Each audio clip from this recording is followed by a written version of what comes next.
వచ్చినటువంటి బిడ్డలందరికీ శుభములు దీవెనలు కలుగునగాక. ఆమెన్. ఆలస్యం చేయకుండా వాక్య సందేశంలోనికి వెళ్దాం. లూకా సువార్త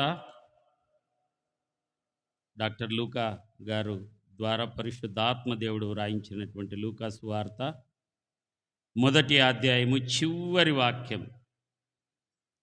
వాక్యం అంటే ఎన్నో వాక్యం? 80. శిశువు ఎదిగి ఇశ్రాయేలునకు ప్రత్యక్షమగు దినము వరకు అరణ్యములో నుండెను. చాలు. ఈ మాట ద్వారా దేవుడు మనలందరితో మాట్లాడునుగాక. శిశువు ఎదిగి ఆత్మయందు బలము పొంది ఇశ్రాయేలునకు ప్రత్యక్షమగు దినము వరకు అరణ్యములో నుండెను. చాలా ప్రాముఖ్యమైనటువంటి మాటను పరిశుద్ధాత్మ దేవుడు ఔకులో ఉన్నటువంటి సంఘముగా కూడుకున్నటువంటి మనందరితో ఈ పూట మాట్లాడుతూ ఉన్నాడు. 2025 సంవత్సరము గతించిపోయింది. శిశువు ఎదిగి ఆత్మయందు బలము పొంది. ఎవరి గురించి వ్రాయబడింది? ఇది బాప్తిసమిచ్చే యోహాను గురించి వ్రాయబడింది. బాప్తిసమిచ్చే యోహాను తల్లిదండ్రులు ఎవరు? జకరియా, ఎలిజబెత్ అమ్మలు. నిండు వృద్ధాప్యములో ఉన్నటువంటి వారు, ఆ ప్రాంతంలో సుపరిచితులైనటువంటి వారు, ప్రధాన యాజకత్వాన్ని కలిగినటువంటి వారు. అయితే పరిశుద్ధాత్మ దేవుడు బాప్తిసమిచ్చే యోహాను ద్వారా లూకా అనబడినటువంటి తన దాసుని ద్వారా వ్రాయించినటువంటి గ్రంథం ఇది. లూకా అన్నటువంటి మాటకు మనం గమనిస్తే చాలా అమూల్యమైనటువంటి మాట ఉంటుంది. వెలుగు ఇచ్చేవాడు లేదా వెలుగును తెచ్చేవాడు. ఎలాంటి వెలుగు? ప్రకాశించే వెలుగు ఇచ్చేవాడు అనింది. ఏమైనా హల్లెలూయా. ఆత్మయందు బలమును పొంది. ఒక్కసారి మనల్ని మనం పరిశీలన చేసుకుందాం. 2025లో ఇబ్బందుల ద్వారానో, ఉద్యోగరీత్యా ఆ ప్రాంతానికి ఈ ప్రాంతానికి వెళుతున్నప్పుడు, లేదా కూలి పనికో, చేతి పనికో, వ్యాపారానికో, ప్రతి విధమైనటువంటి పనులు కలిగినటువంటి పరిస్థితులను బట్టి ఆత్మబలము కోల్పోయావేమో. ఆత్మబలం ఎట్లొస్తుంది? శరీరానికి ఆహారం తిన్నప్పుడు శరీర బలము వస్తుంది. ఈ ఆహారము అని కాకుండా దేవుడు మనకు అనుగ్రహించినటువంటి ఆహారంలో సమృద్ధిగా అది కారం కానీ, అది పప్పు కానీ, అది చికెన్ కానీ, మటన్ కానీ తిన్నప్పుడు రకరకాల ఆహార పదార్థాల ద్వారా దేవుడు నిన్ను నన్ను 2025 అంతా పోషించినాడు. శరీరానికేది. అయితే ఆత్మకు బలం ఎలా వస్తుంది? ఆత్మకు ఆహారము దేవుని వాక్యమే. బాప్తిసమును పొంది ఇంచుమించు 30 సంవత్సరాలైంది, లేదా 20 సంవత్సరాలైంది. నా చిన్నప్పుడే బాప్తిసం పొందినానని చెబుతూ వాక్యాన్ని చదవకుండా, ప్రార్థన చేయకుండా ఆత్మబలము కావాలంటే రాదు. అయితే ఇక్కడున్నటువంటి అమూల్యమైనటువంటి మాట, యోహాను, బాప్తిసం ఇచ్చే యోహాను పుట్టక మునిపే పరిశుద్ధాత్మ దేవుడు వారితో మాట్లాడతాడు. పుట్టబోయే శిశువు ఎలాంటి వాడు అన్నటువంటి మాట కూడా ఆ 80 వచనాలు ఉన్నాయి. 80 వచనాల ప్రారంభం నుంచి మనం చదివినట్లయితే సొంత తండ్రికే ఏ పేరు పెట్టాలి, తల్లిదండ్రుని పిలిచి ప్రభు మాట్లాడినటువంటి రీతి చాలా అద్భుతకరమైనది. ఆత్మీయ తల్లిదండ్రులుగా ఉన్నటువంటి మేము ఈనాడు సంఘానికి కాపరి లేదా అమ్మగారు ఉన్నటువంటి పరిస్థితిలో ఒకవేళ మాకు వాక్యము చదివే కృప, ప్రార్థించే కృప కలిగి నా పిల్లలకు లేకుంటే ప్రయోజనమేమి? అయితే జకరియా, ఎలిజబెత్ అన్నటువంటి పరిశుద్ధాత్మ పూర్ణులు ఆ కొండసీమ ప్రాంతాల్లో పేరు కలిగినటువంటి వారు దేవుడు ఎప్పుడైతే ఇదిగో శిశువు ఇలాంటి వాడు, ఈ విధంగా నేను వాడుకొనబోతున్నాను అని తల్లిదండ్రులకు తెలిపాడో వారంట ఆ ప్రాంతాన్ని వదిలి అరణ్య ప్రాంతానికి వెళ్ళినట్లుగా ఇక్కడ లేఖనాల్లో మనం గమనించగలం. నేను అంటాను, చాలాసార్లు కూడా మనవి చేసిన సంఘ బిడ్డలకు, నువ్వు ఉద్యోగ ప్రయత్నం చేస్తూ ఉన్నావు. ఉద్యోగం ప్రయత్నం చేసేవానికి అక్కడిక్కడ ఏం పని ఉంటుంది? నువ్వు ఎక్కడుండాలా? కోచింగ్ సెంటర్ కన్నా వెళ్ళాలి, లేదా కష్టపడి గృహంలోనైనా చదవాలి. నీవు ప్రయాసపడితే కదా ఫలితం దొరికేది. 10వ తరగతి కేఫా మా స్వార్థం కొరకు సిస్టమ్ ఆపరేట్ చేస్తాడనో, లేదా చక్కగా అన్నీ చూస్తాడనో వాగ్దానం మేము వీడికి పిలుచుకొని వచ్చి చదువును నెగ్లెక్ట్ చేసినామనుకో, మరి భవిష్యత్తు ఎలా ఉంటుంది? దేవుడు చూసుకుంటాలే అనడం తప్పు. అలాగే శిశువు ఎదిగి అన్నటువంటి మాట, ఎప్పుడు ఎదుగుతుంది శిశువు? చిన్నబిడ్డ సంవత్సరాల తరబడి అదే వయస్సు, అదే హైటు, అదే వెయిట్ ఉంటే నా తల్లిదండ్రులకు ఎంత బాధ. 2025 సంవత్సరాలు గతించిపోయాయి. 2026 సంవత్సరం ప్రారంభమైంది, ఇప్పటికే 10 దినాలు గడిచిపోయినాయి. అయితే గతంలో కంటే ఈ సంవత్సరము ఆత్మలో బలము కలిగి ఎదుగుతున్నామా అన్నటువంటిది నాతో మనందరితో పరిశుద్ధ ఆత్మదేవుడు మాట్లాడుతూ ఉన్నాడు. అందుకు నువ్వు నేనేం చేయాలా? లోకానుసారంగా ఉన్నటువంటి పరిస్థితులన్నిటినీ తన కొడుకు కొరకు దూరం పెట్టి తల్లిదండ్రులుగా త్యాగపూరితంగా ఆ కొండ ప్రాంతములోనికి, మీరు ఆ మాటను చాలా ఆశ్చర్యకరంగా ఉంటుంది. ఇంచుమించు ఒక్కసారి చదువుదాం. 14, అతడు ప్రభువు దృష్టికి గొప్పవాడై ద్రాక్షారసమునైనను మద్యమునైనను త్రాగక తన తల్లి గర్భమున పుట్టినది మొదలుకొని, అండర్లైన్ చేసుకో, పరిశుద్ధాత్మతో నిండుకొనిన వాడై ఇజ్రాయేలులో అనేకులను ప్రభు అయిన వారి దేవుని వైపునకు త్రిప్పును. ఏమైనా హల్లెలూయా? ఈ మాటను బట్టి నీవు నేను తెలుసుకోవాల్సినటువంటి మాట ఏమి? ఎందుకు పరిశుద్ధాత్మను పొందుకోవాలా? నాకుండా ఆత్మఫలాలు, నాకుండా ఆత్మవరాలని అనిపించుకోవడానికా? కర్నూలు నుంచి వచ్చాడా మేము అని దర్పంగా ప్రదర్శించుకోవడానికా? కాదు కాదు కాదు. ఎందుకు పరిశుద్ధాత్మను పొందుకోవాలంట? ఎందుకు పొందుకోవాలంట? ఇక్కడ ఉన్నటువంటి మాట, నేనేదో కొత్త మాటలు మీకు చెప్పడంలా. అనేకులను ప్రభువైన వారి దేవుని వైపునకు త్రిప్పును. ఏమైనా హల్లెలూయా? ఇది శిశువు ఎదిగి ఆత్మయందు బలమును పొంది ఇజ్రాయేలునకు ప్రత్యక్షమగు దినం వరకు అరణ్యములో నుండెను. కుటుంబ ప్రార్థన చాలా ప్రాముఖ్యమైంది. భాస్కరయ్య గారి కుటుంబంలో గత అనేక సంవత్సరాలుగా వారు దేవుని కృపలో వరదిల్లుతున్నటువంటి క్రమాన్ని బట్టి దేవునికే మహిమ. ఏమన్ చాలా బాధకరంగా విషయం ఏమంటే, సేవకుడు సేవకురాలు అబ్బో ప్రార్థన చేస్తుంటారు అని మమ్మల్ని అనుకుంటారేమో మీరు.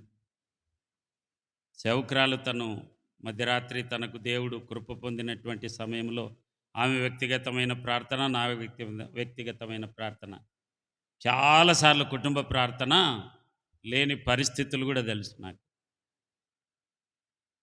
ఆత్మయందు బలం ఎలా వస్తుంది? వాక్యాన్ని చదవడం ద్వారా కదా. నూతనంగా బాప్తిసం పొందాడు సన్నయ్య. ప్రతిదినం అధ్యాయం చదవాలా, ప్రతిదినం మోకరించి ప్రార్థన చేసుకోవాలా. సుగుణమ్మ తల్లి వెళ్తూ వెళ్తూ బీగాల ఇంటి దగ్గర వచ్చి వెళ్ళింది. ఎవరు వేయాల లైట్లు? ఎవరో ఒకరు ఆ బాధ్యత తీసుకుంటేనే కదా. 7 గంటలకు వచ్చేసరికి ఎలాంటి లైట్లు లేవు ఇక్కడ. ఆత్మయందు బలము మందిరమే నీకు నాకు ఇచ్చేది. శారీరకంగా ఉద్యోగాలు చేస్తూ ఉన్నాం, వ్యాపారాలకు వెళ్ళేవారు ఉన్నారు, కూలి పనులు ఉన్నారు, కుటుంబ పనులు ఉన్నారు. నా వంతు నేను పిల్లల చదువు నిమిత్తమని కర్నూలు ప్రాంతం నుంచి ఇక్కడికి రావడం వెళ్ళడం జరుగుతూ ఉంది అనేక సంవత్సరాల నుంచి. అయితే నేనైనా సేవకుడైనా సేవకురాలైనా ఆధ్యాత్మికంగా జీవిస్తున్నటువంటి పిల్లలను ఆత్మయందు బలము కలిగి ఎదుగుతున్నామా? ఒకసారి క్వశ్చన్ మార్క్ వేసుకోవాలి నువ్వు నేను. గత సంవత్సరంలో ఒక అధ్యాయం చదివినాను నేను. ఈ సంవత్సరంలో ఇంకా ముందుకు నేను చదవడానికి కృపనిచ్చినాడని ఎప్పుడైనా గుండె మీద చేసుకొని చెప్పగలిగినటువంటి స్థితి కలిగి ఉన్నావా? నువ్వు ధన్యునివి, ధన్యురాలు. ఏమైనా హల్లెలూయా. మొన్న ఒక పవన్ కళ్యాణ్ మినిస్టర్ సార్ గారి దగ్గర ఒక ఐఏఎస్ ఆఫీసర్ ఉంటాడు, కృష్ణతేజ అనుకుంటా ఆయన పేరు. ఆయన ఒక స్పీచ్ నాకు ఏదో ఎందుకో కొంచెం మోటివేషనల్ అవి వినాలంటే ఆయన చెప్పినాడు. 365 రోజులు రోజుకు 2 మార్లు ఎగ్జామ్ రాసినాడంట ఆయన, ప్రాక్టీస్ ఎగ్జామ్. అసలు ఐఏఎస్ అనేదే తెలియదు. నా స్నేహితుని ద్వారా ఏమవుతుంది ఐఏఎస్, దానివల్ల ఉపయోగం ఉంది అని అడిగినప్పుడు మనం ప్రజలకు సేవ చేయొచ్చు అన్నటువంటి మాటను విని నేను కూడా కొంచెం 365 దినాలు జాగ్రత్తగా ఆలకించండి. 300 అంటే తన సొంత ఆలోచనలు, సొంత కోరికలు త్యాగం చేసి ఉద్యోగ ప్రయత్నం అంటే అట్లా అక్కడిక్కడ తిరుక్కుంటా తల్లిదండ్రులకు విధేయులుగా లేకుంటే ప్రయోజనమేమి? ఏమేన్ నా కొడుకులు లోపల ఏం చదువుతుంటారో నాకు తెలియదు, కానీ ఆడుకోవడానికి మాత్రం పోవాలంటారు. కర్నూలుకు చదువు నిమిత్తమని మేము అందరికీ చెప్తూ ఉంటాం. మంచిది ఫిజికల్గా ఉండడం, కానీ వాటికంటే చదువులో కృపతో ఉండాల్సినటువంటి బాధ్యత. అలాగే ఆత్మలో బలమును పొంది ఏమంట, ఇజ్రాయేలునకు ప్రత్యక్షమగు దినము వరకు అరణ్యములో నుండి. ఇది నువ్వు నేను చేయాల్సినటువంటి మాట. ఎన్ని సంవత్సరాలు ఉన్నాడో తెలిసిన చరిత్ర చెప్తుంది. బాప్తిసం ఇచ్చే యోహాను 30 సంవత్సరాలు ఉన్నాడంట అరణ్యంలో. ఏమైనా హల్లెలూయా. పుట్టినది మొదలుకని మనుషుల స్నేహితత్వము ఒకవేళ ఇతన్ని చెడగొడుతుందేమో, తల్లిదండ్రులుగా కుమారుని కొరకు ప్రార్థిస్తూ అడవిలోనే ప్రార్థనలోనే వాక్యములోనే పెంచినట్లుగా నాకు ఆశ్చర్యం అనిపించింది. దినము వరకు అన్నటువంటి వరకు 30 సంవత్సరములు దాన్ని ఏ విధంగా యేసుక్రీస్తు ప్రభు 35 సంవత్సరములు జరిగిన తర్వాత సువార్త ప్రకటించినట్లుగా. ఆమేన్ హల్లెలూయా. కాబట్టి మన జీవితాల్లో ఆ భాగ్యం నీకు నాకు లేదు. అరణ్యములో నివసించడానికి గృహాలు కలిగి ఉన్నాం. దేవుని కృప వల్ల చక్కటి ఎవరికి సంబంధించిన తల్లిదండ్రుల ద్వారా చక్కగా చలిపెట్టకుండా కృప కలిగినటువంటి స్థితిలో దేవుడు నీకు నాకు భాగ్యం ఇచ్చాడు. అయితే శారీరకంగా అన్నీ పోషించుకుంటున్నాను. టిఫిన్ లేని ఉండలేము. మధ్యాహ్నం భోజనం నాకు సాయంత్రము ఈ మధ్య ఈ ఫ్రీ డయాబెటిక్లో కొంచెం కష్టమైపోయింది. ఆకలి అవుతుంది 4:30-5కే ఏదో ఒకటి తినాల. అన్నీ ఎత్తుకుతా ఆడుండేది కర్జికాయలు అవి ఉండాయి. అవి తినాలకల్లా దగ్గు ఎక్కువ అవుతుంది. తింటే దగ్గు వస్తుందని తెలుసు. ఆకలి పరిస్థితిని బట్టి మంచిదే. అయితే ఆత్మ బలం కొరకు నువ్వు నేను ఏం చేసినాం? పరిశుద్ధాత్మ దేవుడు సూటిగా స్పష్టంగా మాట్లాడుతున్నటువంటి మాట సంఘముతో, నాతో కూడా. నాకు ఒక అధ్యాయం చదివేది అలవాటు. అయితే ఆడికేంగా నేనేదో పెద్దగా చేసినట్లుగా నేను అనుకోకుండా ఇంకా ఆత్మ బలము పొందుకోవాలంటే ఆత్మ ఆహారం మనకు. ఈ ఆహారము వాక్యము ద్వారానే దేవుడు ఒక దినాన మీ అందరికీ తెలుసు చాలా సందర్భాల్లో పరిశుద్ధాత్మ దేవుడు మాట్లాడుతూ వచ్చాడు. డాక్టర్ రమేష్ గారి ద్వారా కూడా ఆ మాటను మీకు వివరించాడు పరిశుద్ధాత్మ దేవుడు. యేసుక్రీస్తు ప్రభు వారిని శోధించడానికి దొరకలేదంట. 30 రోజులైంది, 35 రోజులైంది, 38 రోజులైంది. చివరిన ఏం దొరికింది? ఆకలి. ఆమేన్. అయితే శోధిస్తున్నప్పుడు ఏమన్నాడు యేసుక్రీస్తు ప్రభు? మనుష్యుడు రొట్టెల వలన జీవించడు కానీ దేవుని నోటి నుండి వచ్చే మాట లేదా వాక్యము ద్వారా జీవిస్తాడు అన్నటువంటి మాట మనకందరికీ తెలిసినటువంటి మాటే.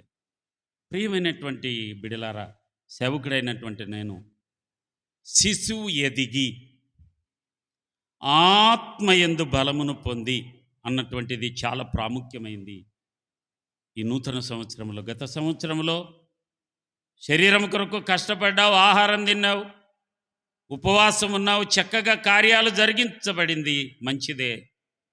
ఆత్మ బలమును పొందడానికి ఏ ఏ పరిస్థితుల్లో నువ్వు వెళుతున్నావు? ఒక దైవ సేవకుడు అన్నాడు, విశ్వాసుల కంటే సేవకులకి ఎక్కువ శిక్ష అని. ఎక్కడ వ్రాయబడిందో నాకు తెలియదు, కానీ ఆ మాట అన్నప్పుడు కొంచెం భయం అవుతుంది.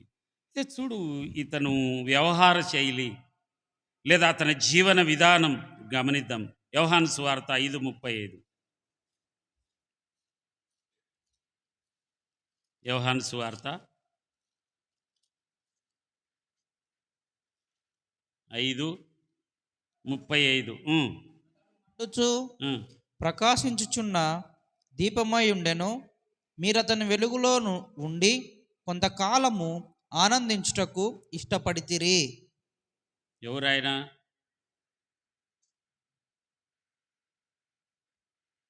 పైన ఎందుకు అయ్యగారు? 32. నన్ను గూర్చి సాక్ష్యమిచ్చు వేరొకడు కలడు, ఆయన నన్ను గూర్చి సాక్ష్యము సత్యమని ఎరుగుదును. మీరు యోహాను నొద్దకు పంపితిరి, అతడు సత్యమునకు సాక్ష్యమిచ్చెను. నేను మనుష్యుల వలన సాక్ష్యం అంగీకరింపను గాని మీరు రక్షించబడలనని ఈ మాటలు అతడు మండుచు ప్రకాశించుచున్న దీపమై ఉండెను. చప్పట్లు కొట్టేస్తాయినామని మహిమ. హల్లెలూయా. ఎవరు ఈయన పేరేం పేరు? బాప్తిసమిచ్చే యోహాను. ఎవరు చెప్తున్నారు? ప్రభు అయిన యేసుక్రీస్తు ప్రభువారు తన నోటితో చెబుతున్నటువంటి అమూల్యమైనటువంటి మాట. తల్లిదండ్రులుగా నా కుమారుడు, నా కుమార్తె ఆత్మ బలమును ఎప్పుడు ప్రార్థనలో ఉంటాడు, వాక్యము ధ్యానం చేస్తూ ఉంటాడు, ప్రతిది కూడా ప్రార్థనతో ప్రారంభిస్తాడని జకరియా ఎలిజబెత్ అమ్మలతో చెప్పినట్లుగా నీ గురించి నా గురించి మన తల్లిదండ్రులు చెప్తే ఎంత మేలు. అక్కడ ఉన్నటువంటి ఆ యొక్క ప్రజలందరూ కూడా 80వ వాక్యంలో మీరు మళ్ళీ చదివితే అక్కడ ఒక మాట ఉంటుంది చూడు. జకరియా గారికి 67 నుంచి 66. ప్రభు హస్తము అతనికి తోడయిండెను గనక ఆ సంగతులను గూర్చి వినినవా, ఈ బిడ్డ ఏలాంటి వాడగనో అని వాటిని మనస్సులో ఉంచుకొనిరి. పైన 65. అందును బట్టి వారి చుట్టుపట్ల కాపురమున్న వారందరికీ భయము కలిగెను. ఆ సంగతులని యూదయ కొండసీమల యందంతటా ప్రచురమాయను. ఎవరైనా పరిశుద్ధాత్మను పొందుకున్నవాడు, ఎవరైనా మనుషులతో సహవాసం లేదు, అరణ్యములో సహవాసం ఉంది, తల్లిదండ్రులతో సహవాసము కలిగాడు, ప్రార్థనతో సహవాసం కలిగాడు, వాక్యముతో సహవాసము కలిగాడు, తల్లిదండ్రులకు ఉన్నటువంటి అభిషేకము, మందిరాన్ని తల్లిదండ్రులనే ఆ యొక్క దైవ సేవకుల మాట విని దారి తప్పినవాడు కాదు. నా స్నేహితులతో మాట్లాడేస్తాను ఆయన, లేదా కొద్దిసేపు ఆడుకొని వస్తా అని అడిగిండొచ్చు. నాయనా, నువ్వు నాజీరు చేయబడినటువంటి వాడవు, దేవుడు ఈ విధంగా నీ గురించి మాకు తెలియజేశాడయ్యా అని ఆత్మ బలమును పొందడానికి తల్లిదండ్రులు ఎంత ప్రయాసపడింటారో. 10 గంటలకు అనుకుంటానన్నా, జస్ట్ అంతే ఒక 1 అవర్కి అంత వస్తానని నా కొడుకు అడిగినాను. నన్ను తల్లిదండ్రులుగా మనకి ఇష్టమనే లేకున్నా ఈరోజు హాలిడే కదా అన్నటువంటి, కానీ తల్లిదండ్రులు ఎలాంటి వారు? అభిషేకమును పొందినటువంటి వారు, సాక్ష్యము కలిగినటువంటి వారు. అక్కడ వ్రాయబడినటువంటి యూదయ కొండసీమలు ఎందట ప్రచురం అయిపోయిందంట ఆటోమేటిక్గా. ఎలాంటి వాడో? ఎలిజబెత్ అమ్మ పరిశుద్ధురాలే, జకరియా పరిశుద్ధుడే. వారి కడుపున పుట్టినటువంటి కొడుకు ఎలాంటి వాడవుతాడో? వృద్ధాప్యములో పుట్టినవాడు, మనవడు అని పిలవాల్సినటువంటి పరిస్థితుల్లో కొడుకుగా పుట్టాడు అని ఎగతాళి చేసిన వారు ఉంటారు. అయితే తండ్రితో ప్రభు మాట్లాడుతున్నాడు, ఈ బిడ్డ ఎలాంటి వాడగునని వాటిని మనసులో. మరియు అతడు 67 అతని తండ్రి జకరియా పరిశుద్ధాత్మ పూర్ణుడై ఇట్లు ప్రవచించెను. చాలా ఉన్నాయి ఇక్కడ. ఆయన జీవితంలో జరిగిన ప్రతి పరిస్థితులన్నీ పరిశుద్ధాత్మ దేవుడు వ్రాయిస్తూ చూడు, అక్కడ ఉన్నటువంటి 79 నుంచి నేను చదువుతా. మరియు ఓ శిశువా, నీవు సర్వోన్నతిని ప్రవక్తవు అనబడదువు. మన దేవుని మహావాత్సల్యమును బట్టి వారి పాపములను క్షమించుట వలన తన ప్రజలకు రక్షణ జ్ఞానము ఆయన అనుగ్రహించున్నట్లు ఆయన మార్గములను సిద్ధపరచుటకై నీవు ప్రభువునకు ముందుగా నడుతువు. మన పాదములను సమాధాన మార్గములోనికి నడిపించున్నట్లు చీకటిలోను మరణఛాయలోనూ కూర్చుండు వారికి వెలిగించుటకై ఆ మహావాత్సల్యమును బట్టి పైనుండి ఆయన మనకు అరుణోదయ దర్శనం అనుగ్రహించెను. శిశువు ఎదిగి ఆత్మయందు బలము పొంది ఇజ్రాయిల్నకు ప్రత్యక్షమగు దినమొరకు అరణ్యములో నుండెను. ఆమేన్, హల్లెలూయా. నీ గురించి నా గురించి ఎవరు గమనిస్తున్నారు? ఆ యూదయ కొండసీమల ప్రాంతస్తులందరూ గమనిస్తున్నారు. పరిశుద్ధాత్మ పూర్ణుడు అనిపించుకుంటున్నాడు జకరియా. పరిశుద్ధాత్మ పూర్ణురాలు అని ఎలిజబెతమ్మకుంది. ఎందుకంటే ఆత్మ వలన గర్భమును ధరించిన వారు పరిశుద్ధాత్మ వలన మరియా ఎలిజబెతమ్మ వాళ్ళు. అయితే కొడుకు ఎలాంటి వానిగా వాళ్ళు పెంచడానికి కృపనిచ్చి దేవుడిచ్చినాడు, ఆత్మపూర్ణుడిగా పెంచాడు. 30 సంవత్సరములు గృహంలోనే బయటికి వెళ్లకుండా వాక్యములోనే ప్రార్థనలోనే తర్బీదు చేసి 30 సంవత్సరం తర్వాత ఆయన చరిత్ర చెప్తుంది, బయటికి వచ్చి ఘనమైన సువార్త ప్రకటించినట్లుగా మనం గమనిస్తాం. ఇక్కడ చెప్పదగినటువంటి మాటకు మాకు ఆ బాప్తిసం ఇచ్చే యోహానయ్యకు మీరు ఏం చెప్తున్నారయ్యా, వాటికి మాకేమి సంబంధము అని అడిగితే, ఆ లూకా సువార్త చివరి అధ్యాయంలో 80వ అధ్యాయంలో ఉన్నటువంటి ఆ యొక్క వాక్యములో ఉన్నటువంటి 80వ వాక్యములో ఉన్నటువంటి మాటను మనం ప్రారంభమునే చదువుకున్నాం.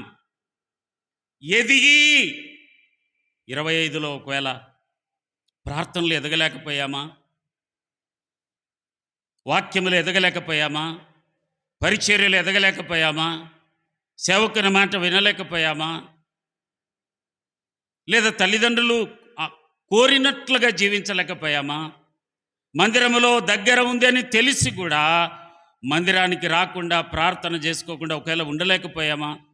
ఎవరు అతీతులం కాదండి. సేవకుడైనా సేవకురాలైనా ఎవరైనా బలహీనస్తులమే, రకరకాల బలహీనతలు కలిగిన వారమే. స్నేహితులతో చక్కగా కాలక్షేపం చేస్తున్నాం, కుటుంబాలతో చేస్తున్నాం, కానీ ఈ పరిశుద్ధమైన కుటుంబం అనే యేసుక్రీస్తు ప్రభు వారి కుటుంబం అనే మందిరములో లేదా ఈ యొక్క హృదయం అనే గదిలో దేవునికి స్థానం ఇవ్వడమే ఆత్మలో ఎదగడం. ఏమైనా హల్లెలూయా. పరిశుద్ధాత్మ దేవుడు ఆ స్వరం వినపడతానే ఉంది. నిన్న సాయంకాలం నుంచి ఒక మాట నాకు, ప్రకాశించుచున్న దీపము, మండుచూ ప్రకాశించుచున్న దీపం ఎట్లయినాడు?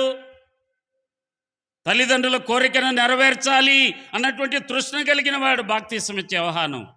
ఏ స్నేహితుని దగ్గరకు వెళ్ళాలా, ఆడుకోవాలని ఆశ ఉంటుంది, బయటికి వెళ్ళి ఏదైనా కొనుక్కోవాలి, లేదా హోటల్లో తినాలి, నేను కూడా నా స్నేహితులతో ఎంజాయ్ చేయాలి అన్నటువంటిది అందరికీ ఉంటుంది. నాకు కూడా చెన్నైనో జాన్ బెర్నాడ్ సార్ దగ్గరకో వెళ్ళి కొద్దిసేపు వారితో మాట్లాడొస్తే కొంచెం రిలాక్స్గా ఉంటుందని నాకు కూడా ఉంటుంది. కానీ ఎంత కృపగలిగిన వాడంటే ఆ కొడుకు తల్లిదండ్రుల మాట తూచా తప్పకుండా తను తాను నిగ్రహించుకొని కోరికలన్నీ త్యాగం చేసి ఆత్మలో బలము పొంది ఎదిగి,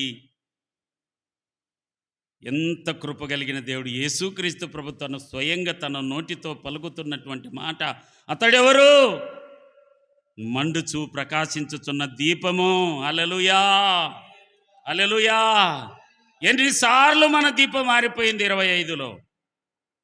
ఎన్నెన్నో పరిశుద్ధాత్మ కూడికలు వచ్చాయి వాక్యం చదవడానికి. కానీ మరొక్కసారి జ్ఞాపకం చేస్తున్నా, ఎవరి మనసును నేను గాయపెట్టడానికి నాకు అర్హత లేదు, కానీ దేవుడు ఈ వాక్యము తన స్వరం ద్వారా నాకు జ్ఞాపకం చేశాడు. చాలా బలహీనస్తున్నాను నేను. కోపం వస్తే తట్టుకోలేను, ఇతరుల మనసు నొప్పించడానికి వెనకాడను, కానీ ఈ ఈ యొక్క దౌర్భాగ్యాన్ని కూడా దేవుడు క్షమిస్తూ తన స్వరాన్ని వినిపించినటువంటి మాట ఇది. హల్లెలూయా. అతడు మండుచు ప్రకాశించుచున్న దీపమైండెను, మీరతని వెలుగులో ఉండి కొంతకాలం ఆనందించుటకు ఇష్టపడితిరి. అయితే యోహాను సాక్ష్యము కంటే నాకెక్కువైన సాక్ష్యము కలదు అని యేసుక్రీస్తు ప్రభువారు ఒక సర్టిఫికెట్ ఇస్తూ ఉన్నాడు. ఎలాంటి వాడంటే ఆయన పైన, అతడు సత్యమునకు సాక్ష్యం ఇచ్చెను. పరిశుద్ధాత్మను పొందుకున్నటువంటి సంగమా, పరిశుద్ధాత్మను పొందుకొని ఊరుకుండకూడదు. తల్లిదండ్రుల కోరిక నెరవేర్చడానికి త్యాగపూరితంగా తన్ను తాను నిగ్రహించుకొని యవనత్వాన్ని అనగగొట్టుకొని దేవుని పనికి సత్యానికి సాక్ష్యం ఇవ్వడానికి నిలిచిన బాప్తీసం ఇచ్చి యోహాను వలె నీవు నేను నిలవగలగాలి. ఆమేన్. హల్లెలూయా. ప్రభునామానికి మహిమ కలుగునుగాక. ఆయనేమో ప్రకాశించుతున్న దీపంగా ఉన్నాడంట. మనిషి దేవుడు చెప్తున్నటువంటి సాక్ష్యం అది. కొండసీమ, యూదయ కొండసీమ ప్రాంతములంతా ప్రచురమైపోయిందంట అతని గురించి. అతను చెప్పుకున్నాడా? అతని ఉద్దేశమేమి? సత్యానికి సాక్ష్యం ఇచ్చేవాడు. సువార్థికులుగా, విశ్వాసులుగా, సేవకునిగా మన ఉద్దేశమేమి? మన ప్రవర్తన ద్వారా సత్యానికి సాక్ష్యం ఇచ్చేది ఆత్మలో బలము. ఆమేన్. హల్లెలూయా. ప్రార్థనలో, వాక్యములో, సువార్తలో, ప్రవర్తనలో మాట నొప్పించిన మరలా మనం క్షమాపణ కోరుకొని ముందుకు సాగాల్సినటువంటి పరిస్థితిలో ఇంత కృప కదా. హల్లెలూయా. ప్రభునామానికి మహిమ కలుగునుగాక. లూకా సువార్త 24వ అధ్యాయము ఒక 3 రెఫరెన్స్ మీకు చూపించి ముగిస్తాను నేను. లూకా సువార్త 24:32. యేసుక్రీస్తు ప్రభువారు ఒక ప్రాంతానికి శిలువదారిగా 3 దినములు అయిన తర్వాత శిలువ మరణమును పొంది తిరిగి తాను లేచిన తర్వాత జరిగినటువంటి 24:32. అప్పుడు వారు ఆయన త్రోవలో మనతో మాట్లాడుచు లేఖనములను మనకు బోధపరచుచున్నప్పుడు మన హృదయము మనలో మండుచుండలేదా అని ఒకరితో ఒకడు చెప్పుకొనిరి. సువార్థికులు మాట్లాడుతున్నప్పుడు, విశ్వాసులు మాట్లాడుతున్నప్పుడు, సేవకులు మాట్లాడుతున్నప్పుడు, భర్త భార్యతో మాట్లాడుతున్నప్పుడు దేవుని మాటలు మండిస్తాయంట నిన్ను నన్ను. ఆమేన్. హల్లెలూయా. ఎంత కృప కలిగిన మాట కుమారుడా, కుమార్తె. అన్నిటికీ సమయం ఇస్తున్నటువంటి కాలం ఇది. అన్నిటికంటే సెల్ ఫోన్కి ఎక్కువ సమయం ఇస్తున్నటువంటి కాలం. గేమ్స్ ఉన్నటువంటి పరిస్థితుల్లో కొందరైతే, కొందరు రకరకాల పరిస్థితులు వాట్సాప్లోనో, ఈ సేవకుడైనటువంటి నేను కూడా యథార్థంగా ఒప్పుకుంటున్నాను. ఏదో ఒకటి వాక్యం అని చూసుకుంటుంటే మళ్ళీ ఇట్టిటే వెళ్ళిపోతుంది. దేవుడు హెచ్చరిక చేస్తాడు. మళ్ళీ క్షమాపణ కోరుతూ ముందుకు సాగే పరిస్థితి. అయితే ఆత్మబలము అన్నటువంటి మాట, నువ్వు ఇతరులతో మాట్లాడినప్పుడు నీలో ఉన్నటువంటి ప్రభావము మంట, నీలో అగ్నింటే కదా ఇతరులను మండించేది. నీలో అగ్ని నాలో అగ్ని లేకుంటే మండించగలమా? ఆమేన్. హల్లెలూయా. ఏ స్నేహితులు, ఏ తల్లిదండ్రి, ఏ సేవకుడు కూడా మీకు అగ్ని మండించలేడు. పరిశుద్ధాత్మ అగ్ని ఎవరికి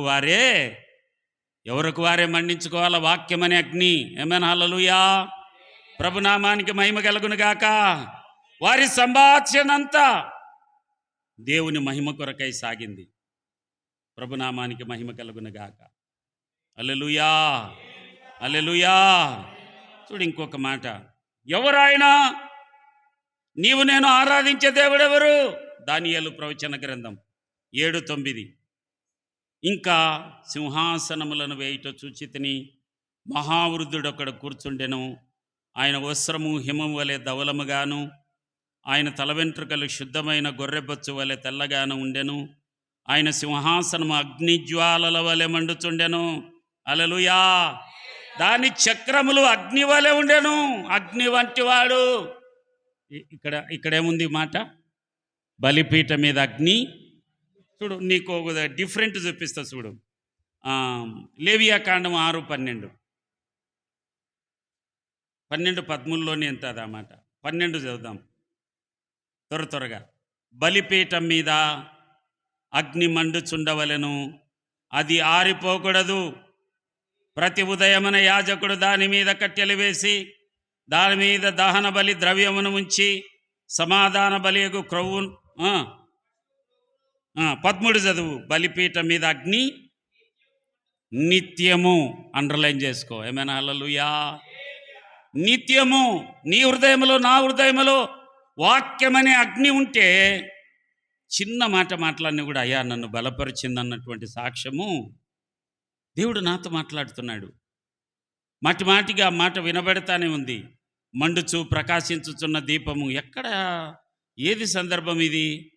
ఇదేదో బాప్తీసం ఇచ్చే యోహాను వేరేదా?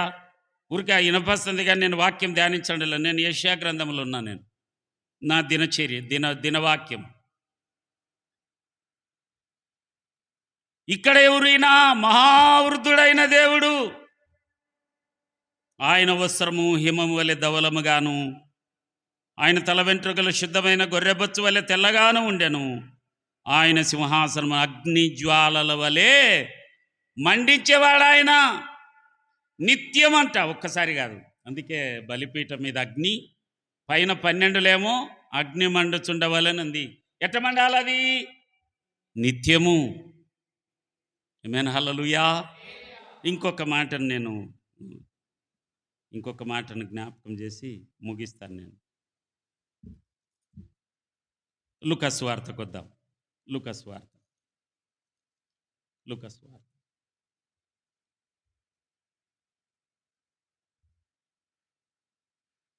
ఈ పెద్దగా ఉండే చరణాలు మీరు ఓపికగా ఏమనుకోవద్దండి. 68 నుంచి చదవాల. ప్రభు అయిన ఇజ్రాయేలు దేవుడు స్తుతింపబడిన గాక. ఆయన తన ప్రజలకు దర్శనమిచ్చి వారికి విమోచన కలగజేసెను. తన సేవకుడైన దావీదు వంశమునందు మన కొరకు రక్షణ శృంగమును, అనగా మన శత్రువుల నుండి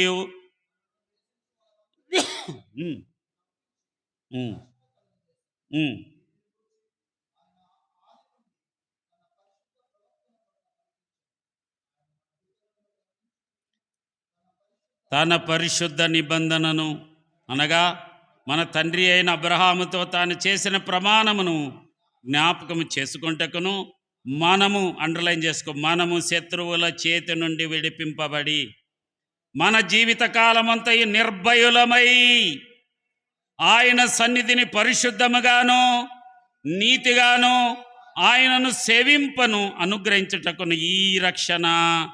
ఇది అండర్లైన్ చేసుకో. పరిశుద్ధాత్మను పొందుకున్నటువంటి కుమారుడా, కుమార్తె, శత్రువుల చేతి నుండి విడిపింపబడ్డావు. మన జీవితకాలమంతా ఈ భయం లేకుండా నిర్భయులమై బ్రతుకున్నట్లుగా ఆయన సన్నిధిని పరిశుద్ధముగాను నీతిగాను ఆయనను సేవింపను అనుగ్రహించుటకును ఈ రక్షణ కలగజేసెను. హల్లెలూయా. ప్రభునామానికి మహిమ కలుగును గాక. నేను ముగిస్తాను.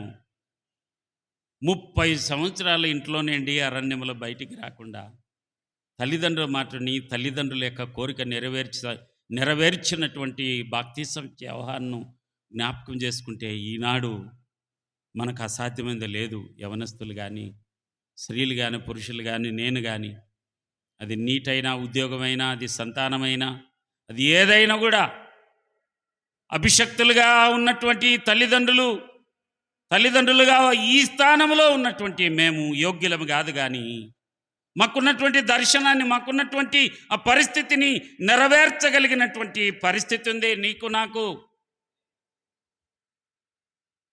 మంచిదే, అన్నిటికీ సమయం ఇస్తున్నాం, మంచిదే. కానీ ఆత్మ బలమును పొందుకోవడానికి వాక్యం చదవాలా, ప్రార్థన చేసుకోవాలా, మందిరానికి రావాలా, మందిరంలో పరిచర్య చేయాలా, సేవకునికి సహకారంగా ఉండాలా. 25లో ఒకవేళ కోల్పోయావేమో, దుష్టుడు రాకుండా చేశాడేమో.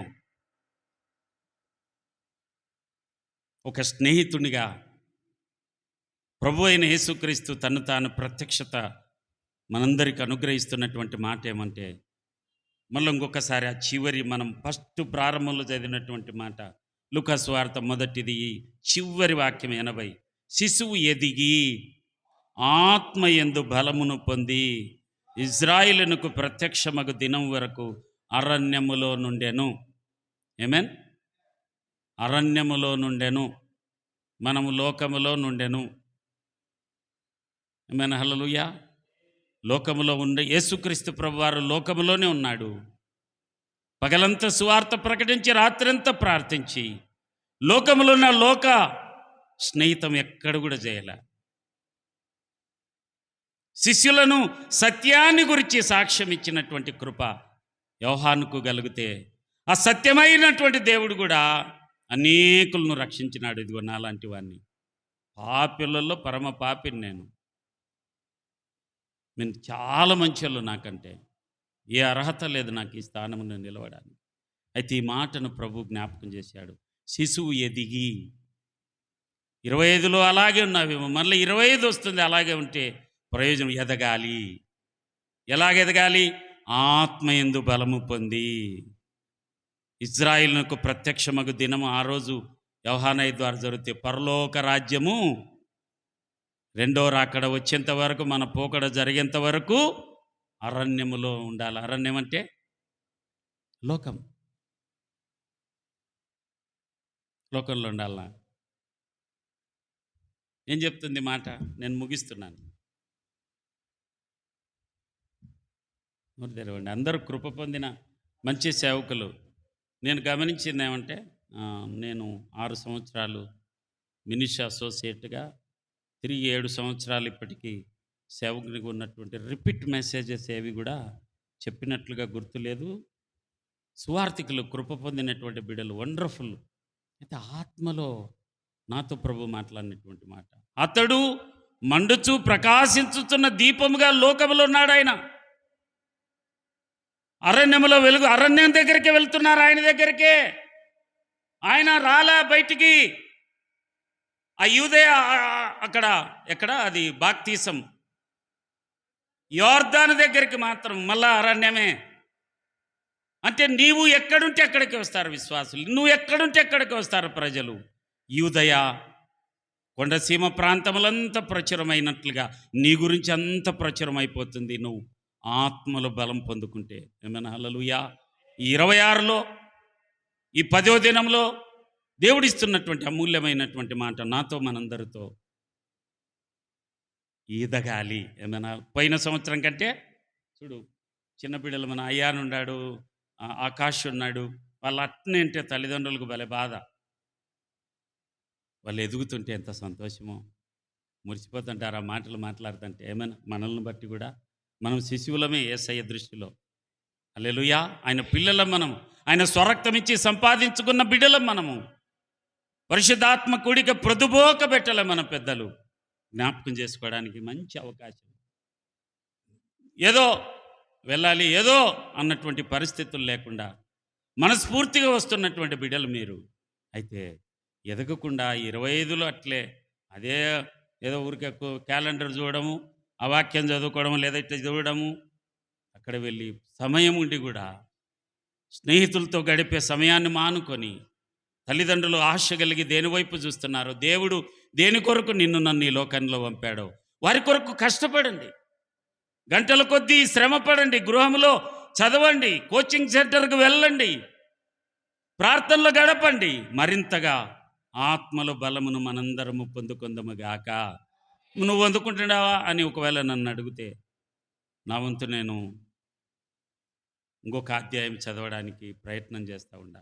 రకరకాల పరిస్థితులే. ఏమైనా హల్లెలూయా. ఆత్మీయ తల్లిదండ్రులుగా మా భారము భాగ్యంగా మీరు స్వీకరించాలి. హల్లెలూయా. అట్టి కృప దేవుడు మనందరికీ అనుగ్రహించి నడిపించునుగాక. ఏం చేయాలా? ఎదిగి ఎదిగి ఆత్మబలమును పొంది మండుచు ప్రకాశించుచున్న దీపము వలె మనము ఈ లోకమని అరణ్యములో జీవించదుముగాక. అలాగే బాప్తిసమిచ్చే యోహానయ్య ఏం చేసినాడు? సత్యానికి సాక్ష్యం ఇచ్చినట్లుగా మనందరం యేసుక్రీస్తు ప్రభు సత్యమైనటువంటి దేవుని యొక్క సాక్షులుగా బ్రతుకుదముగాక, సాక్ష్యమిచ్చుదముగాక. ఆమేన్. మోకరించి ప్రార్థన చేసుకుందాం. పాస్టర్మ గారి ప్రార్థనలో నడిపిస్తారు. హల్లెలూయా, హల్లెలూయా, హల్లెలూయా.